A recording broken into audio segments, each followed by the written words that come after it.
Hi friends, உங்கள்கிட்ட தோசை மாவு இருக்கா, குழிப்பணியார கல் இருக்கா? அப்போ இந்த ரெசிபியை ட்ரை பண்ணி பாருங்கள். அடுப்பத்தை வச்சு ஒரு பாத்திரம் அடுப்பில் வச்சு எண்ணெய் ஊற்றிக்கிறேன். எண்ணெய் சூடானோன்னா கடுகு போட்டுக்கிறேன். கடுகு பொரிஞ்சோன்னே பெரிய வெங்காயம் சின்னதாக கட் பண்ணி வச்சுருக்கேன். அதுவும் ஒரு வரமிளகா, கருவேப்பிலை போட்டிருக்கேன். வேணும்னா நீங்கள் கேரட் கூட இதில் திருவி போட்டுக்கலாம். லைட்டாக உப்பு போட்டுக்கிறேன். ஏன்னா மாவில் உப்பு போட்டு கரைச்சி வச்சுருக்கிறதுனால இந்த வெங்காயத்துக்கு நான் லைட்டாக உப்பு போட்டுக்கிறேன். இப்போ இது ஒரு கோல்டன் ப்ரௌன் கலர் வந்ததுக்கப்புறமா இந்த மாவில் ஊற்றி நல்லா இதை மிக்ஸ் பண்ணி எடுத்துக்கிறேன். மிக்ஸ் பண்ணி எடுத்ததுக்கப்புறமா அடுப்பத்தை வச்சு பணியாரக்கல்லை அடுப்பில் வச்சு கல் நல்லா சூடானோன்னா அந்த குழியில் எண்ணெய் ஊற்றிக்கிறேன்.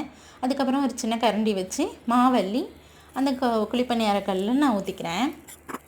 இப்போ ஒரு சைடு வெந்ததுக்கப்புறமா இன்னொரு சைடும் திருப்பி போட்டு எடுத்தோன்னா சூப்பரான ஒரு குழி பணியாரம் ரெடி. இது இந்த பேட்டர்னில் நம்ம இந்த கல்லில் தான் குழிப்பணியார கல்லில் தான் ஊற்றி எடுக்கணும்னு இல்லை, தோசைக்கல்லில் கூட தோசையாக ஊற்றி கூட நம்ம ட்ரை பண்ணலாம். இதுக்கு காம்பினேஷனாக நான் தக்காளி சட்னி வச்சுருக்கேன். உங்களுக்கு இந்த ரெசிபி பிடிச்சிருந்தா நீங்களும் ட்ரை பண்ணி பாருங்கள்.